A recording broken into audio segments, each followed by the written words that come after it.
What's up, you guys? Mental Hog back here on the channel for episode 9 of the FIFA 22 Manchester City Career Mode, and we are coming up on the end of Season 1. Today we are going to finish off our Premier League season. We have 3 games remaining, and we have a chance, maybe a chance, an outside chance that is, of getting into the top 4, which just sounds crazy. I still can't believe that we're in the position we're in, but we're going to try to claw something back out of this Premier League season in today's episode. So if you guys are excited to potentially see us guarantee a Champions League spot today, make sure you drop a like down below. Subscribe as well while you're down there. Hit that notification bell so that you know when I'm uploading these videos, because YouTube sub boxes suck apparently.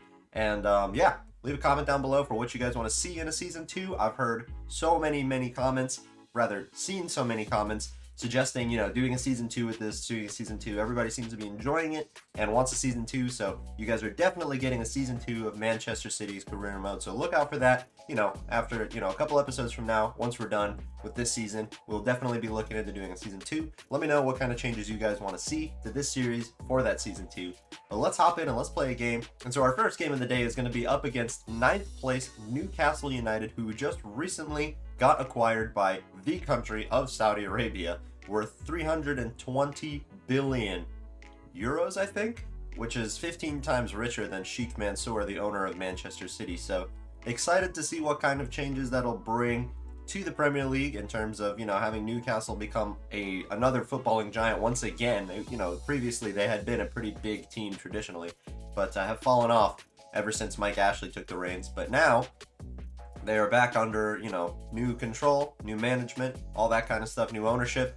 And it'll be exciting to see what happens with them in the next few seasons or so. But also, there's some controversy surrounding, the country and the owners of the club and stuff like that. So, good and bad. But as a football fan, you can be happy, I think. Especially if you're a Newcastle fan. You guys deserve a good team.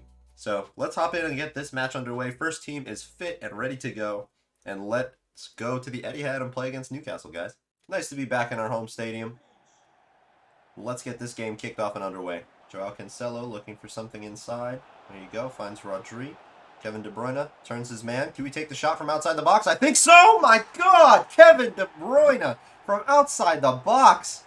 Easy as you like. Oh my goodness. Turns his man. Absolutely no problem. Look at this link-up play. Rodri with a nice assist. De Bruyne on the turn. The curl on that ball was ridiculous. Inside and then back out away from the keeper. That was just a ridiculous shot. No saving that. Kevin De Bruyne with absolute class, showing that he really is the best player in the Premier League today. Sit down, Bruno. Kevin is back. All right, an early 1-0 lead. That's looking nice. It's not bouncing very well for us right now. It's bouncing for Newcastle every time. This is not good. Ruben Dias. Oh my God. One of the best defenders in the world. Absolutely. Amazing stuff by him. And now Phil Foden finding this really nice pass for Riyad Mahrez, who's on this left-hand side in a lot of space. We're going to try a cross. Too close to the keeper. Woodman is going to pick that out every time. Harry Kane falling over himself. Harry Kane. Harry Kane in the same space that De Bruyne was in, but Woodman was ready for it this time. Get a corner. KDB going to look to play this in. Last episode we were able to score a header in the Champions League semifinals. I think that was the first corner I have scored off of, to be honest with you. Ruben Dias. Oh, wow. Oh, Ruben Dias with the dribbling. Holy moly. Could you imagine if that got put away? He's trying to show Company what's up. You guys remember that goal that Vincent Kompany scored in his last game ever in a Manchester City shirt? Because I do. That was amazing. Oh, wow. Oh, my God. There's so much space there. And Callum Wilson finds an equalizing goal about 33 minutes in. That was out of completely nowhere. I was not ready for that. I was not commentating for that. Nothing. It really just came out of nowhere. Was it a finish at the near post? I'm not 100% sure. I wasn't really paying that much attention. No, it wasn't. See, it shows you how much attention I was paying. So, yeah, Callum Wilson just finds a gap in our defense. Emerick Laporte, Ruben Dias is... I don't know what he's doing. Why is he over there anyway? They find an equalizing goal, but there's plenty of time. It's not even half-time yet, and we have been in control of this game. It's just a matter of plugging those gaps. It's going to be 1-1 at halftime. We're level. We're level. We're sharing a point right now. In the grand scheme of the Premier League season, sharing a point is absolutely not an option. Slow day at the office for Raheem Sterling. We've really just been building down that left-hand side, so it's not his fault. And I mean, the stats speak for themselves. We have possession, we've had shots. Neither one of the teams have been expected to score any real goals, so creating magical chances out of nowhere for both teams, I guess. De Bruyne and Harry Kane linking up nicely. I see Phil Foden running inside. Backheel pass from Harry Kane was not to be. Would have been a nice assist. Phil Foden and Kevin De Bruyne linking up nicely in that midfield. Harry Kane. Raheem Sterling making that nice diagonal run, looking to get involved in this game. Goes down. The fans are screaming for a penalty there. I don't know. I'm not so sure. It would be nice to get this ball to Raheem Sterling here. We do so. Successfully. Harry Kane gets the ball at his feet. Left foot. Saved. Alright, I'm going to take this opportunity to make some changes. Ferran Torres on the left-hand side. Jesus on the right. Bernardo Silva at cam. Now, Jesus doesn't normally play on the wing for me, but in real life for Manchester City this season, he has been playing on that right wing spot. And he's actually been getting lots of assists from there and doing very well for himself. So we're going to give him a try there. Kevin De Bruyne on the corner delivery. We keep the ball. Let's just try and do something here. And Bernardo Silva at cam over Jack Grealish. Some of you guys are suggesting that I actually convert Jack Grealish to a center attacking mid.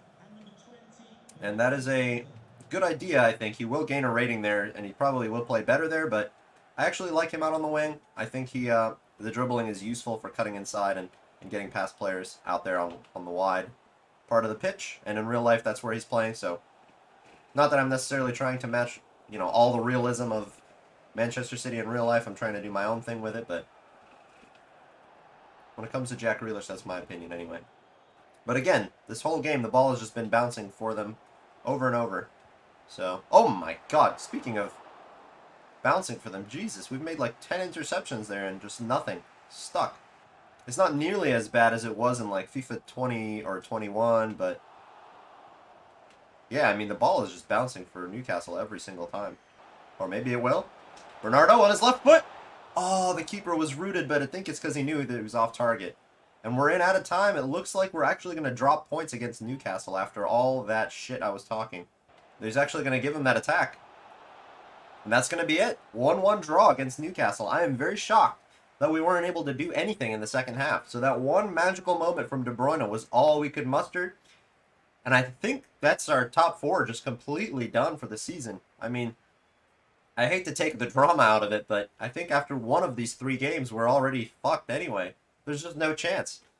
I don't think it's possible mathematically. If results go our way, I don't know. I don't think it's even possible anymore. So it's really just a matter of, can we even finish top 6?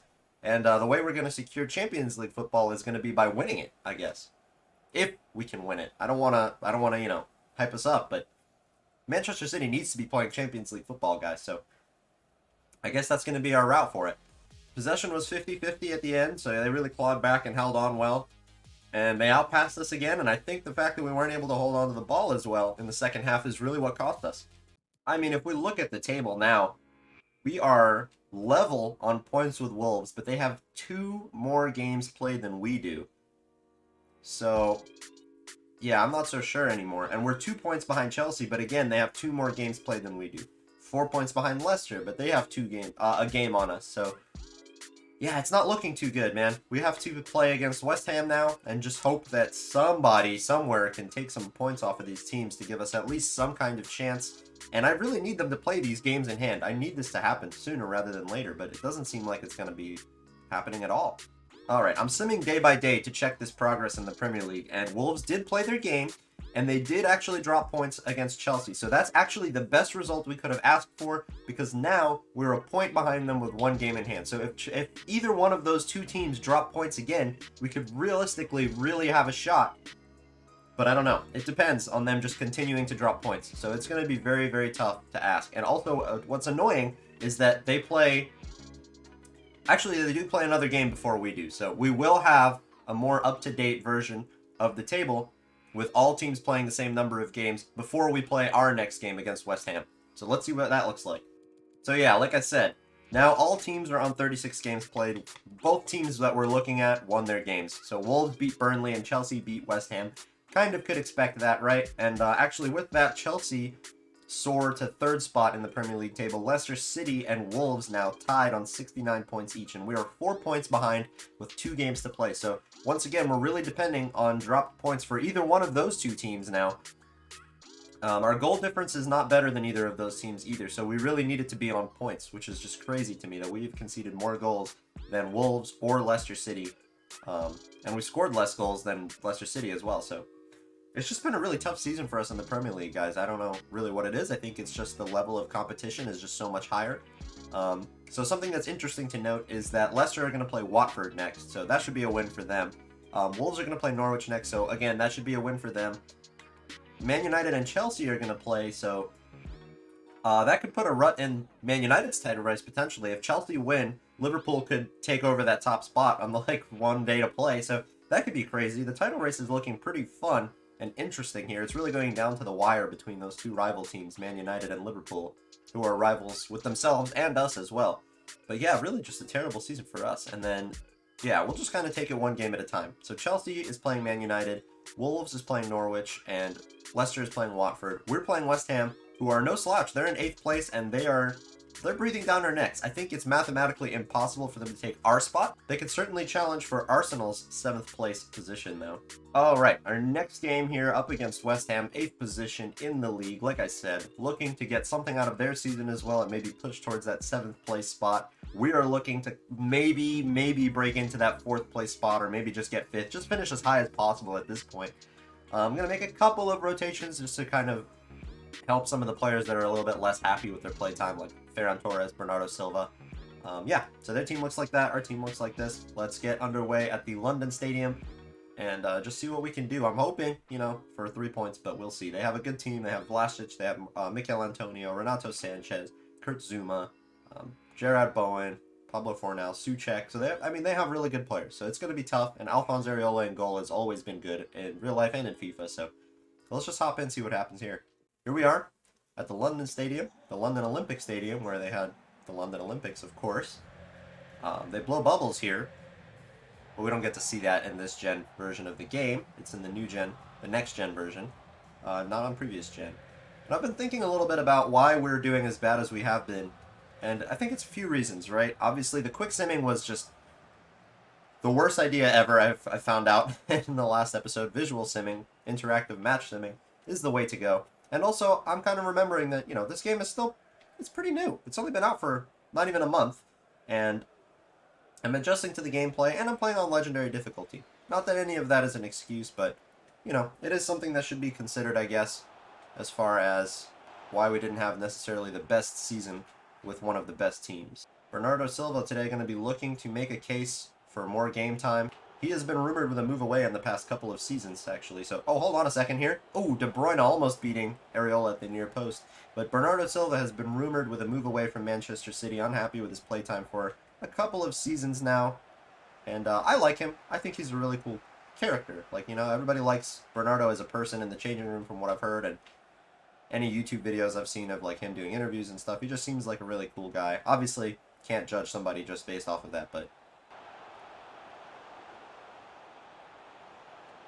Oh god, we're getting absolutely broken down. Somebody just had to do a split. My god. Pretty sure that was... Hold on a second. Pretty sure that was Ruben Diaz doing a split, but... Oh, we have found the space. Raheem Sterling cutting inside on that right-hand side. He is just amazing for me. I'm just in love with using Raheem Sterling in this career mode. He has probably been one of, if not my favorite players to use this series so far. He is just amazing. Him and maybe Phil Foden. Raheem Sterling with his 5th goal in the Premier League this season. A little bit quiet, just like it, mimicking real life almost. Having a bit of a quiet season. He's been rumored with a move away as well in recent times, but I don't care. He's going nowhere. What I do want to know, some input from you guys, is what do you think we should do about Bernardo Silva? Obviously, Phil Foden has taken up that starting cam position. There's rumors, of us moving Jack Grealish to center attacking mid, so really, there's just no room for Bernardo Silva in this side in that situation. So I feel bad as well because he should be playing. He's 87 rated. He's one of the best players in his position in the entire game, and he's just kind of overshadowed.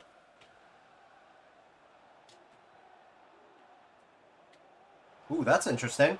Oh my god, that was a really interesting pass from Bernardo Silva to start something there. Oh my god, I was not expecting anything off of that. I was not commentating at all. Harry Kane finding a goal. Raheem Sterling with the assist. Tap in at the near post. Beats Areola. And I mean, the quality is here for us in this game. We scored 2 goals. Now we're really finding that finishing touch today. 2 goals before halftime. Now we can just pray that the results go our way. Ball over the top for Raheem Sterling. Does he have the pace to beat Masuaku? No, not quite. But they do clear it out. We keep the ball here. It's about to be halftime. We are up 2-0 at halftime. The Manchester City away fans are celebrating a good performance so far. Leicester City were beating Watford 3-2 when I just looked at the score sheet. But I kind of skipped over it a little bit too fast. I didn't get to see the Wolves result. But it's only halftime in these games, so anything can change. We have had all of the ball, all of the possession, all of the shots, all of that stuff. We just need to keep going like that, and we'll be looking good. Oh, they're cutting inside. I'm not doing anything about this. Why did I not do anything about that? Uh-oh. Give the ball away there. Mikel Antonio looking to get... Oh, what a save. Looking to bring them back into this game. But Ederson wants that clean sheet today. Oh, they go for one from range. It hits the crossbar. It's still in play. Somebody's offside. All right, some substitutions. Jesus on the right-hand side. Grealish on the left. Phil Foden at cam. Jack Grealish with a nice run down the wing. Can he find a pass here for Harry Kane? He can. Can Harry Kane put it away? Jack Grealish and Harry Kane linking up for England, for Manchester City. You'll love to see it. You literally love to see it. Jack Grealish with another assist. He's been out of form lately, but it's good to see him getting involved in the play again, because I do like him, and I want to use our $100 million man. And that's going to be a 3-0 victory for us today, away against West Ham. Good result. These are the kind of results we really needed in games like these. I wish we could have had this in the Newcastle game, so that we didn't have such a big deficit to claw back, but it looks like it's going to go down to the final day to see if we can make something happen. Let's see what the table looks like now. Final stats, 53% possession, 8 shots, almost 4 expected goals, and we had a few more passes than our opponents for once. Love to see it. 10.0 performance from Harry Kane today, 2 goals and an assist. Raheem Sterling with a goal and an assist. What else could you ask for? And Grealish with an assist too. Well, the result was good, but our grave is already dug. We are finishing in 6th this season. There's 4 points between ourselves, Wolves, and Leicester City, and there's just no hope. But Chelsea did manage to get a result against Manchester United. I think they actually won, and now Liverpool are on top on the final day of the season. The season is in their hands. That's crazy. A 3-0 victory for Chelsea. They thrashed Manchester United, and now they're a point behind Liverpool, and the last game actually sees them playing against Crystal Palace, Liverpool playing against Wolves. So Liverpool have the harder game, but the title is in their control for this final day of the Premier League season. That's actually crazy. And we have really nothing left to play for. Even if Arsenal win their next 2 games, they'll only have 66 points. So 6th is where we're finishing this season. That's terrible for Manchester City standards, but Wolves and Leicester City massively overperforming to get to where they are as well, which is just, it's nice to see. But those 11 draws, man, they killed us. It absolutely killed us. I just got a couple emails as we approach the end of the season that a couple of our players are unsettled. So Pedro de Oliveira, 91 to 94 potential striker. This guy could be something really, really special for us. We're going to bring him in. He's going to lose some of his potential, but I think he'll still be good for us. He's 64 overall right now, and his potential is just absolutely insane. He's like the next Ronaldo, maybe? Maybe the next R9. We'll see. And also Inaki Mendoza, a 63 overall striker, 82 to 88 potential. Also looks pretty good. We'll bring him in. He'll probably lose all of his potential, though, so we'll probably sell him next season. But Pedro de Oliveira, I'm very interested in seeing how he can develop for us. All right, so since we don't have anything left to play for this season, let me show you the kind of team I am going to put out for our last game against Aston Villa. I have assembled the second team. I've kind of messed with it a little bit, and we're actually going to play as many youngsters and players that don't get that much game time as possible. So Kai is going to play on the left-hand side for us. I do like to have the players with the proper foot in this FIFA. Cutting inside is good, but they can also shoot on their strong foot when they cut inside, the way I have been doing it so far. So I actually like it this way. Kai on the left, Torres on the right. We're actually going to start that Youth Academy striker, Pedro de Oliveira, at striker for this game. Marcel Arnold, our center attacking midfielder that we found, is going to play in the midfield along Bernardo Silva. Declan Rice is going to maybe not captain the side, but he will start. Nathan Ake on the center back position. Mbete, our youngster that we have had in here the whole time, but you haven't really seen play because we just haven't played him. Zinchenko and Victor Coulon at those fullback positions. And Scott Carson is going to get a game in between the sticks for us. He's a legend at the club, kind of, you know, all the players love him. So we're going to give him a game, the final game of the season, because like I said, nothing to play for. All right, so to cap off our Premier League season, we're just going to have some fun. I hope we don't get completely destroyed, but maybe we could see something bright in the face of Mbete, Coulon, Kai, Pedro de Oliveira, Marcel Arnold. Maybe we'll have a reason not to sell some of these youngsters that have lost their potential in the upcoming season. Pedro de Oliveira, debut to remember, starting in the Premier League at just the age of 16 years old. Could you believe that? And if he wants to make a case for himself getting more game time next season, this is his chance to show it. Let's get underway, boys. It's been a season of ups and downs. Mostly downs in the Premier League, unfortunately. Finishing 6th is just no good for a team that should be ultimately competing for 1st or 2nd place only. But it's okay. Let's see what we can do today. Kai on that left-hand side. We know he has the pace. We know he has decent dribbling, so he should be able to make something happen today. Bernardo Silva. Marcel Arnold on the ball. Playing through Pedro de Oliveira. Here we go. Can he do something here? He can. He's looking for the assist. His passing is atrocious. Oh, God. That's okay. He's a striker. He's not supposed to be able to pass the ball too well, especially now when he's 16 years old. He can learn. But he is making good runs. Victor Coulon has played a few games for us. He's been all right at right back, actually, for somebody so young. Definitely one for the future of Manchester City. Victor Coulon linking up with the youngster, Kai. Both Brazilian as well, by the way. Kai looking to play in a cross. His passing's not great. De Oliveira tries to hit it on the volley. Could you imagine if he scored that, his first game in the Premier League? Uh-oh. Our youngster getting caught out of position. Ake able to help him. I mean, he's marking Leon Bailey, who's got so much more pace than him. It's to be expected, honestly. We'll just do the best we can to shore up. Ooh, De Oliveira is making a nice run once again. Marcel Arnold from outside the box has a pop. I think it took a deflection. And they take the shot and they score the goal. I mean, I had a feeling that this wasn't going to go too well, but like I said, this doesn't matter at all. We have nothing to play for. Ultimately, we want a good result. Leon Bailey is having a seizure. What the? 12th goal for Leon Bailey in the Premier League. He has been a good signing for them in real life as well. He scored one of the goals of the month, I think, of September. I think it was the goal of the month of September. I'm not 100% sure. I don't remember. But, yeah, he's a good player. Oh, no. We're getting torn apart. In off of the post. Oh, my God. I think that's Watkins. Yeah, Ollie Watkins scoring a second for Aston Villa. This is turning a bit ugly. I think we might have to tweak the tactics or something a little bit. 5th goal for only 5 goals for Ollie Watkins this season as striker. Did they sign? Yeah, that's right. They signed Danny Ings, of course. That would make sense. That's halftime. We're down 2-0, but I don't really care that much. It's not about the win or the loss. It's about getting the game time and seeing what we could maybe potentially have for backup next season. So far, I'm impressed with De Oliveira's runs. Kai as well, of course. And Marcel Arnold is not terrible, but he's only 62 rated, so he's got a lot of growing to do. Same with all the players, really. All of these youngsters have a lot of growing to do before they can realistically be a regular player for Manchester City.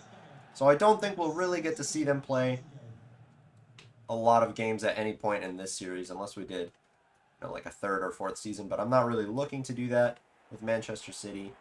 Oh gosh, the passing, the 1-2 play, and they score a 3rd. It's getting ugly. It's getting very ugly for us. Leon Bailey, 2nd goal of the day, near post. Scott Carson is struggling. Let's just say that. He's definitely not keeping the clean sheet. I kind of forgot we had Scott Carson in goal. I was like, why isn't our goalkeeper saving anything? That's not his near post. What am I saying? But yeah, Scott Carson. Everybody, I guess, just kind of having a stinker. We do have some quality players on the side, so we really shouldn't be down this bad, but... Oh, Scott Carson with a good save. Not that it mattered, because he was offside, but Scott Carson showing that he still has a good save in him. Ferran Torres. Marcel Arnold. Oh, this isn't that hard of a pass. Come on, man. All right, Pedro de Oliveira looking for an assist on his debut. Bernardo Silva gets saved. Not the best shot he could have taken. Zinchenko going to play in a corner here. Can we do something off of this? Ferran Torres going for a bicycle kick. Oh, my God. Could you believe that he would even try that? Oh, my God. If that went in, there's going to be some competition for our best goal of the season. Oh, no. A 4th goal. We're just bleeding him in at this point. This is not good. Zinchenko, too, should be marking his man better there. Almost puts it in himself, to be honest with you. McGinn scores a fourth. We're getting embarrassed today, but like I said, it's not the point of this game. We also need to rest our first team for the Champions League final we have coming up. Ooh, Kai making a nice run inside, but has nothing to pass to once he's in the box, unfortunately. Chenko, Bernardo Silva. Oh, Ferran Torres looking to bring us back a goal. He does so, gets the ball into the back of the net. Good job, Ferran Torres. I was trying to get him to pick it up, but he just kicks it again in frustration. Well, Villa don't keep their clean sheet today. But that is going to cap off our Premier League season, boys. We finished 6th on almost 70 points, I think. 72, something like that. But yeah, 38 games played, 6th place to show for it. And I wonder who won the title. It's either Liverpool or Manchester United, so let's see what happened there. Final stats for today, 48% possession to 52, so not terrible. They have more shots, more passes, and more expected goals, of course. But we did get something to show for it in this game. We didn't just walk away with nothing. Ferran Torres, a bright spark in the attack today. And I see that United won, but I didn't see the Liverpool result. So let's see who won the title. So we finished 6th on 68 points. I'm sorry, not quite 70 anything. 5 points behind Wolves. If we had won, we would have been on 71 points. So it would have been a 2-point gap. I think they dropped points, or did they lose? I don't know. I don't want to look because it would tell us who won the title. So, Leicester City on 75 points, Chelsea on 77th, and the moment we're waiting for, who won the league? Oh, United won. So I guess Wolves took a point off of Liverpool or something like that. What happened? Oh no! Imagine being in control of the title on the last day and playing out a 0-0. Liverpool played out a 0-0. You have to wonder if our impact on them in the quarterfinals have anything to do with that. That's really funny, man. Holy moly. But yeah, Manchester United winning the title on 89 points. We were nowhere near. I mean, we finished 21 points behind United. So Manchester, that's definitely red this season. Wow. Final stats for the Premier League are like this. Romelu Lukaku, top scorer with 27 goals. The closest player we had was Harry Kane with 15 goals in 30 games. And then, yeah, nobody else on our team in the top 25 for goals. For assists, James Maddison and Sancho tied at 10 apiece. Harry Kane actually up there with 9. Gundo with 8. Grealish with 7. Wow, Grealish actually was creating pretty well for us this season. De Bruyne nowhere to be found on this one. And in the clean sheets department, De Gea leads the way with 12. Jose Sa, of course, with 11. And we were in 5th. Ederson with 8 clean sheets in 37 games. So, was there really anything for him to play for in the last game either? No, not really. And I'm noticing, looking at the squad hub, as I was going to look at like stats and stuff, that some people are unhappy with their contract. I'm going to go through and sort that out. So players like Zinchenko, I think, and Jesus have a thumbs down on their contract. So you definitely want to keep your players happy so they don't want to leave. So I'm going to go ahead and renew those contracts real quick. And I also think that that was going to be Scott Carson's last game in a Manchester City shirt. He went down 4 ratings. His contract is expiring, and I think I'm just going to let it run out. Maybe a League 2 club or something will want to pick him up and have him be their goalkeeper. He's got experience. And he's not getting any younger, so I don't think he can compete at a Premier League level anymore, obviously. We saw that in action against Villa, but Scott Carson, thank you for your service. And I hope maybe to see you back here as a goalkeeping coach or something one day. Alright, well, I did all I could with the contract renewals. Ferran Torres is still unhappy, but I can only offer him about 100 more pounds a week than what he's on right now. I've really drained all of the oil money I could have. Oh my god. This budget is atrocious. It's the worst I've ever seen. Look at our current weekly wages, 4.6 mil a week to pay these players. Jesus. Anyways, let's take a look at some of our stats before the Champions League final this season. We have Harry Kane on 23 goals and 17 assists. Raheem Sterling just behind him with 20 goals and 4. Gabriel Jesus on 16 goals and 6 assists. Gundogan up there as well, 12 goals and 9. Mahrez with 12 goals and 4. Jack Grealish, 10 goals and 11. Kevin De Bruyne really stepping up towards the end of the season, 8 goals and 10 assists for him. Phil Foden, 7 and 7. I can't ask for any more from this kid. He scored the best goal I've ever seen in my entire existence. My God. 6 goals and 10 assists. 6 goals and 2 assists for Ferran Torres. And 5 goals and 10 for Bernardo Silva. So, I mean, these players are putting in the numbers. They really are. Rodri and Zinchenko with 5 goal contributions apiece. John Stones scoring. Kyle Walker scoring. But yeah, to have Harry Kane be our top creator and goal scorer, I mean, that's just insane. You can't ask for too much more than that. Stefan has kept a couple clean sheets. Ederson has kept 15, which is not good enough at all. Wow, not great. But that's not his fault. It's mostly our fault and the quick simulations. Well, boys, that is going to cap off yet another episode of the Manchester City Career Mode series. Next episode, episode 10, is going to be the final episode of the season. And we're going to look to win the biggest trophy of them all. Man City have not won a Champions League yet in real life or even in this save, but we do have an opportunity to do so against PSG in the next episode. If you guys are as excited for that as I am, make sure you drop a like down below, subscribe so you don't miss out on that episode, and I will see you guys in the next episode. Thank you so much for watching, and have a great day.